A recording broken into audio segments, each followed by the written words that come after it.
복되고 좋은 아침입니다. 오늘 말씀은 창세기 12장, 13장, 14장 읽으시길 바라고, 먼저 12장 1절부터 5절까지만 보겠습니다. 창세기 12장 1절로 5절.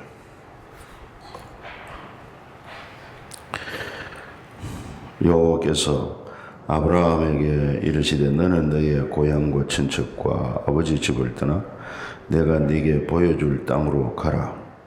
내가 너로 큰 민족을 이루고 네게 복을 주어 내 이름을 창대하게 하리니 너는 복이 될지라.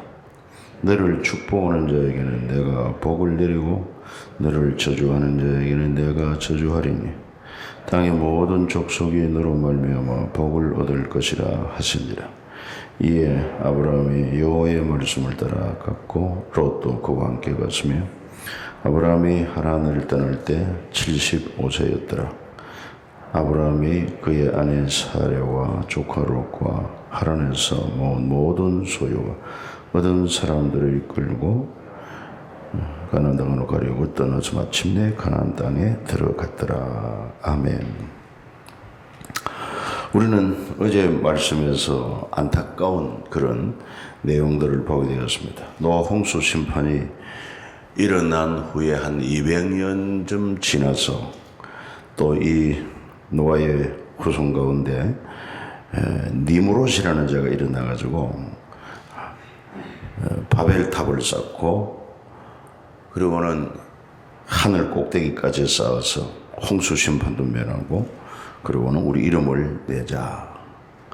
사실 하나님은 노아에게 무지개 언약으로 다시는 홍수를 심판하지 않는다. 그리고 생육하고 번성의 땅에 충만하라. 하나님의 뜻은 이렇게 흩어지는 것이었는데 온 땅에 충만한 것인데, 그런데 이들은 하나님을 두려워하는 마음을 가졌어요. 왜냐하면 하나님은 정말 무서운 분이다. 노아 홍수로 인류를 모든 생명체를 심판하신 하나님이다. 이렇게 하나님에 대한 오해를 많이 했어요. 자기들의 죄는 심각한 줄 모르고 오히려 하나님을 이렇게 무서운 분으로 두렵게 생각한 나머지 이렇게 바벨탑을 쌓는 대적자가 된 것을 알 수가 있습니다. 그러나 이런 가운데서도 하나님 마음에 참 기쁨을 주는 자가 있었으니 그가 바로 역시 노아의 후손 가운데 또 경건한 노아의 아들 가운데서도 니무롯은 함의 후손이고 셈의 후손 가운데서 누가 나오느냐, 바로 아브라함이 나오게 되는 것을 볼 수 있습니다. 어제 우리 족보에서 잠시 보았습니다만 11장 26절 참고하시면은 데라는 70세의 아브라함과 나홀과 하란을 낳았다. 그래서 아브라함의 아버지 데라에 대해서 나오죠. 그가 70세가 되었을 때 아브라함을 낳았다 하는 것입니다. 그리고 31절, 10장 31절에 보면은 데라가 그 아들 아브라함과 하란의 아들인 그의 손자 롯과 그의 며느리 아브라함의 아내 사레를 데리고 갈대아인의 우르를 떠나 가나안 땅으로 가고자 하더니 하란에 이르러 거기 거류하였으며 데라는 나이가 205세가 되어 하란에서 죽었더라. 이렇게 기록하면서 12장으로 들어가게 되는 것을 볼 수가 있습니다.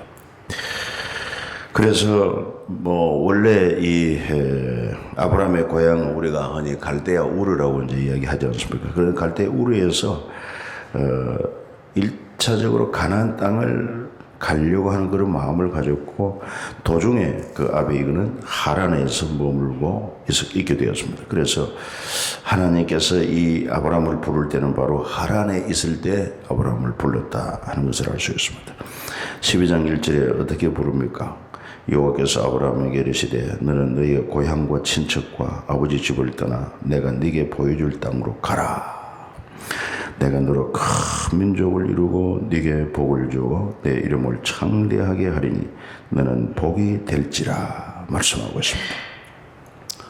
이 아브라함을 우리는 참 주목해야 됩니다. 왜냐하면은 복의 사람이기 때문이고 또 하나님께서 이 아브라함에게 약속을 하시는데 이 아브라함의 후손 가운데 결국 메시아가 옵니다. 아브라함에게서 또 다윗에게서 바로 그 메시아가 탄생하지 않았습니까? 그런데 하나님은 좀 특별하게 이 아브라함을 택하셨다 하는 걸 알 수 있습니다. 이것도 우리가 참고적으로 알면 도움이 됩니다. 아브라함은 노아의 아담의 20대 손, 그리고 노아의 10대 손, 그것도 굉장히 의미가 있다고 생각하고, 적어도 아브라함이 태어났을 때 그때 이미도 노아도 살아 있었고, 이 아브라함이 거의 한 60대 될 때까지, 60세가 될 때까지 노아 할아버지도 살아 있다고 하는 것을 알 수가 있습니다. 그런데 이렇게 노아가 오래 사는 동안에 그 후손 가운데 니무롯 같이 하나님을 대적하는 자가 있는가 하면은, 그러나 경건한 그 아들 셈의 후손을 통해서 이런 아브라함과 같은 믿음의 후손이 태어난 것에 대해서 그는 상당히 위로를 받았을 것입니다. 그래서 아무튼 하나님께서 이렇게 아브라함을 부를 때 아브라함은 지체하지 아니하고 하나님을 믿고 약속을 붙들고 갈 바를 알지 몰랐지만은 하나님께서 보여줄 땅으로 그는 걸음을 옮긴 것을 볼 수가 있습니다. 이 아브라함이 참 위대함이 아닐 수가 없어요. 그래서 우리도 하나님께서 말씀하실 때 그 말씀을 마음에 품고 즉시 순종하는 이런 믿음이 참 아브라함의 후손다운 믿음이다, 그렇게 말할 수 있습니다. 뭐 좀 생각을 해보고 또 형편이 되면 이렇게 할 것이 아니라, 이 아브라함의 처음부터 끝까지 보면은 참 그는 순종의 사람이었던 것을 잘 알 수 있습니다. 그래서 하나님을 신뢰하고 약속을 붙들고 그는 하나님의 인도하심을 따라서 가나안 땅에 왔습니다. 그런데 가나안 땅에 와서 보니까 10절 보세요. 그 땅에 기근이 들었으므로 아브라함이 애굽에 거리로 내려갔다고 그랬어요. 왜? 하나님께서 인도하신 곳, 특히 큰 민족을 이루고 복을 주고 네 이름을 창대하게 하겠다, 이렇게 했음에도 불구하고 정작 하나님이 인도하신 땅에 가니까 기근이 있었을까? 아마 이것도 일종의 하나님을 신뢰하는 데 있어서 테스트가 아니겠나, 그런 것을 우리가 한번 생각해 볼 수 있습니다. 하나님 말씀에 순종한다고 해서 우리가 모든 것이 다 뭐 내가 원하는 대로 바라는 대로 다 형통하다고 보기보다는 하나님의 뜻은 우리 생각과 좀 달라요. 그래서 아마도 아브라함의 믿음을 이렇게 테스트하지 않나, 것을 알 수 있습니다. 그래가지고 그 땅에 정말 나그네 아닙니까? 나그네로 이 가나안 땅에 갔는데 기근이 들어서 어려웠기 때문에 애굽으로 내려갔다 그랬습니다. 아마도 아브라함이 애굽에 내려가지 않고 가나안 땅에 있었다 해도, 기근이 들어서도 환경보다 복의 권한 대신 하나님이 함께 하시니 하나님이 책임져 주실 줄로 믿고 또 약속을 붙들고 오히려 더 인내했다고 하면은 훨씬 더 그는 많은 점수를 땄을 것입니다. 그런데 애굽에 내려가는 바람에 결국 자기 아내 사라를 잠시 그 애굽의 바로 왕에게 빼앗기게 됩니다. 왜인가 하니까 이 사례가 심히 아름다웠다 그랬습니다. 그때 사례가 나이가 얼마입니까? 65세입니다. 65세 같으면 지금 여러분 우리는 상당히 나이가 들은 노인 아니겠습니까? 그럼에도 불구하고 그 당시 상당히 술을 오래 누리기도 했고 65세 때도 상당히 아름다웠던 것을 알 수가 있습니다. 그래가지고 이 아브라함에게 바로 왕이 많은 양과 소와 노비, 암수, 나귀, 낙타를 선물로 주고는, 왜? 아브라함의 아내 사례를 뺏어가는데 그 사례와의 관계를 아브라함은 누이 동생이라고 그랬어요. 서로 입을 맞추었단 말이에요. 그러니까 누이 동생이니까 뭐 얼마든지 바로가 취할 수 있었지 않나 생각을 해서 선물을 주고 데려갔는데, 근데 하나님께서 역사를 하십니다. 17절에 보면은 여호와께서 아브라함의 아내 사레의 일로 바로가 그 집에 큰 재앙을 내리니까 이 바로가 깨닫고 아브라함을 불러서 책망을 하면서 그를 데리고 가라. 그렇게 하면서 애굽에서 나올 때는 뭐 아내도 다시 찾게 되었지만은 바로에게 받은 선물, 많은 은금, 육축, 이걸 가지고 떠나온 것을 알 수 있습니다. 이런 것을 미루어 보게 될 때 우리는 연약함이 있습니다. 실수할 수 있습니다. 그러나 하나님은 우리의 실수까지라도 합력하여 선을 이루게 하시는 하나님을 믿으시기를 바랍니다. 참으로 그렇습니다. 하나님 사랑하는 자는 하나님을 사랑하는 자, 그 뜻대로 부르신 걸 입은 자들에게는 모든 일이 합력하여 선을 이루리라 말씀하지 않습니까? 그리고는 이제 13장에 가서 보면은 아브라함이 애굽에서 올라올 때 그의 많은 소유, 그리고 그 함께한 조카에게도 많은 그런 소유를 또 나눠준 것을 알 수 있습니다. 그리고 이제 13장 4절에 가서 보면은 그가 처음 가나안 땅에 와서 제단을 쌓은 곳, 그곳에 또 올라와서 하나님의 이름을 불렀다. 하나님 앞에 제단을 드렸다. 예배를 드렸다. 이렇게 볼 수 있죠. 그곳이 어디냐 하면은 베델과 아이 사이였던 것을 알 수 있습니다. 그래서 이제 그 땅이 그들이 동거하기에 좀 부족하기 때문에 아브라함의 가축의 목자와 또 롯의 가축의 목자가 서로 다투게 되었고, 이것을 알았던 아브라함이 롯에게 제안을 합니다. 8절 9절을 한번 읽어보겠습니다. 아브라함이 롯에게 이르되 우리는 한 친족이라 나나 너나 내 목자나 네 목자나 서로 다투게 하지 말자. 네 앞에 온 땅이 있지 아니하냐. 나를 떠나가라. 네가 좌하면 나는 우하고 네가 우하면 나는 좌하리라. 아브라함은 이 롯의 삼촌입니다. 어떻게 보면은 보호자입니다. 그리고 아브라함 때문에 그가 많은 소유도 얻게 되었습니다. 그럼에도 불구하고 이런 문제가 생겼을 때 아브라함의 제안에 아닙니다. 먼저 삼촌께서 택하시면 제가 나머지를 차지하겠습니다. 이렇게 해야 될 터인데, 이 아브라함이 참 믿음도 좋고 양보심도 있고 이래가지고 자기 조카지만은 먼저 선택하라고 했을 때 롯은 철없이 먼저 자기 눈을 들어볼 때 눈에 좋아 보이는 요단 지역을 택하고, 그래서 결국 소돔 고모라로 들어가게 된 것을 알 수가 있습니다. 그리고 당시 13절에 보면은 그 소돔 지역 사람은 여호와 앞에 악하여 큰 죄인이었더라. 이때부터 이 동성애를 하고 있던 그런 곳이 바로 이 소돔 지역이었습니다. 나중에 유황불로 심판을 받죠. 그리고는 이제 조카 롯과 분가한 후에 그리고 조카 롯이 먼저 자기 눈에 좋아 보이는 여호와의 동산 같은 요단들을 택한 후에 아브라함에게 하나님이 나타나십니다. 14절에 보면은 14절부터 17절까지는 여러분들에게 주시는 복된 말씀인 줄 알고 한번 같이 읽어봅니다.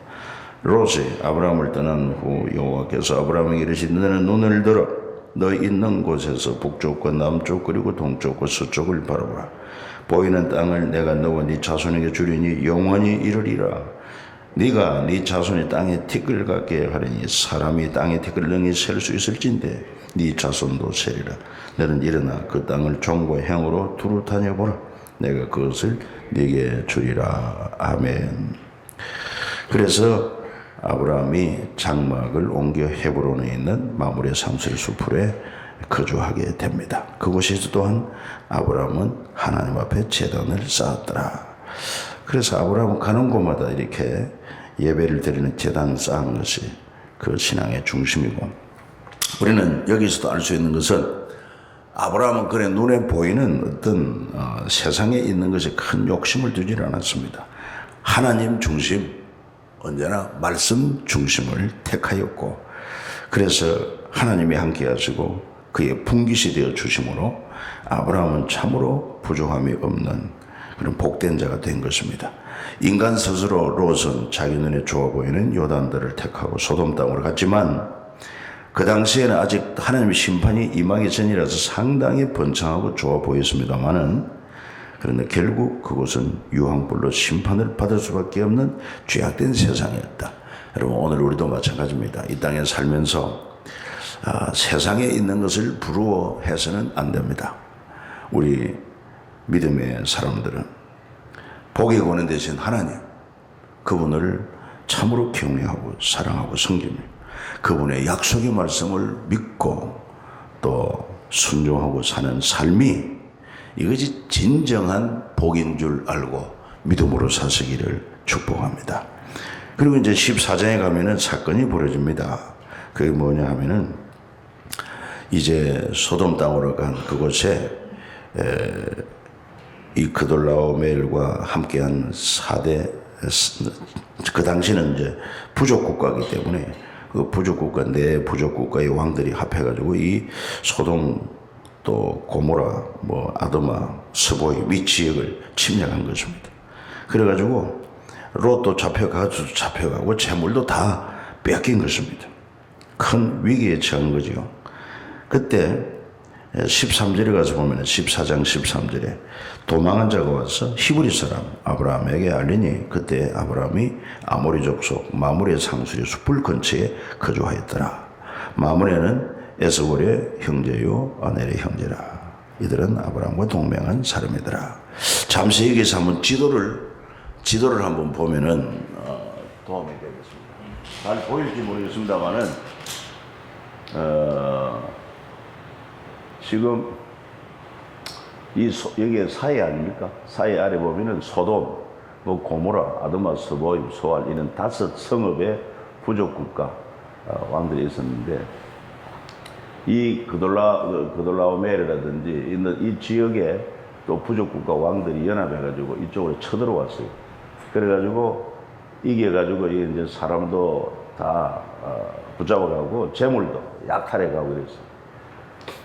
그때 아브라함은 어디에 살았더냐? 아브라함 바로 이 헤브론 옆에 이 마므레가 있습니다. 헤브론에 살다가 그 소식을 듣고는 그 지역의 유력한 자들과 자기 집에 길려온 318명의 용사를 데리고 이곳에 와가지고 이 네 왕들을 여기 쳐서 이기고 그래가지고 이제 다시 축이 이렇게 올라갔죠. 이미 붙잡아 갔단 말이에요. 붙잡아 가고 나니까 이 소식을 헤브론에 살던 이제 아브라함이 듣고는 318명의 자기 집에 키운 그런 군사를 데리고 여기까지 올라가서 쳐서 그리고는 다시 사로잡아 뺏긴 자를 다시 찾아옵니다. 재물도 찾아옵니다.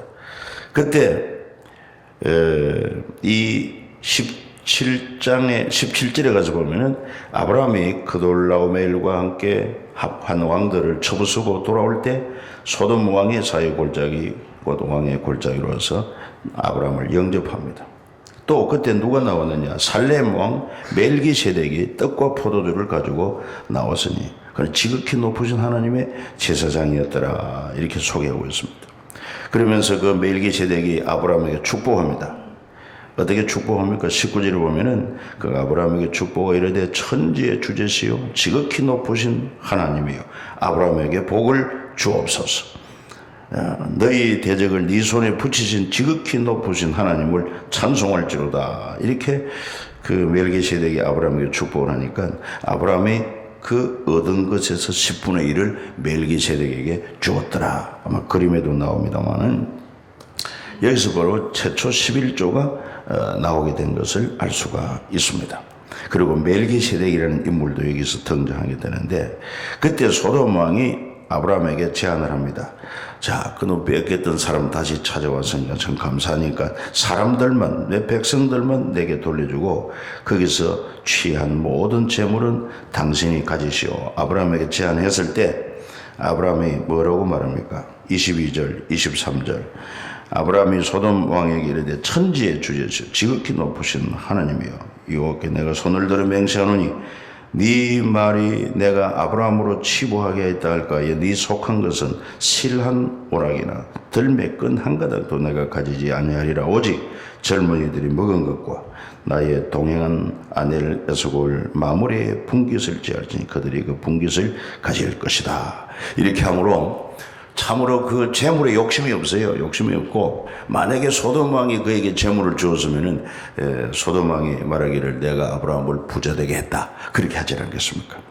그러나 참으로 복을 주시는 분은 하나님이신 줄 알고 나는 네가 제한하는 걸 거절하고, 그 대신에 군사들이 싸웠으니까 그들이 먹은 양식이라든지 그 다음에 함께 동행한 이 아넬 에스골 마물에 바로 그 아브라함과 주위에 있는 참 좋은 이웃 이들에게 그 분깃은 주라. 그렇게 하면요 정말 이 아브라함의 아름다운 믿음을 보이고 있는 것을 알 수가 있습니다. 사랑하는 여러분, 마지막 오늘 여기서 결론은 아브라함을 알아야 참 복된 사람이 된다. 그리고 왜냐하면은 우리가 12장에서 본 것처럼 12장 2절 3절 아닙니까? 큰 민족을 이루고 복을 주고 네 이름을 창대하게 하리니 너는 복이 될지라. 너를 축복하는 자에게 내가 복을 내리고 너를 저주하는 자에게는 내가 저주하리니 땅의 모든 족속이 너로 말미암아 복을 얻을 것이다. 땅의 모든 족속이 누구를 통해서 복을 받느냐? 아브라함을 통해서 복을 얻는 것입니다. 저와 여러분들은 아브라함을 압니다. 그래서 우리는 복된 자인 줄 믿습니다. 아브라함을 모르면은 복 있는 사람이다. 아브라함을 알아야 결국 다윗을 알고 그리고 또 예수 그리스도를 알고 믿을 수 있게 되는 것입니다. 바로 아브라함에게 약속한 그 씨도 천하 모든 사람이 복을 얻을 것이라고 하는 것도 아브라함의 후손으로 오실 메시아 예수 그리스도를 믿음으로 모든 죄를 용서받고 하나님의 자녀가 되고 그리고 죽어도 다시 살고 천국에서 영생을 얻는 복을 누리기 때문에 아브라함의말로 참으로 모든 족속을 복을 얻게 하는 사람이다. 그래서 우리는 이런 믿는 사람들에게 축복을 많이 하셔야 됩니다. 그래서 여러분들이 자녀들을 위해서도 축복하고 믿는 사람들을 위해서도 복을 많이 빌고 아무튼 우리에게 있는 이 축복권을 가지고 주 예수 이름으로 축복함으로 여러분들이 복을 받고 내가 또 축복한 사람이 복을 받고 여러분들 통해서 수많은 사람들이 주께로 돌아오는 은혜의 역사가 있기를 예수 이름으로 축복합니다.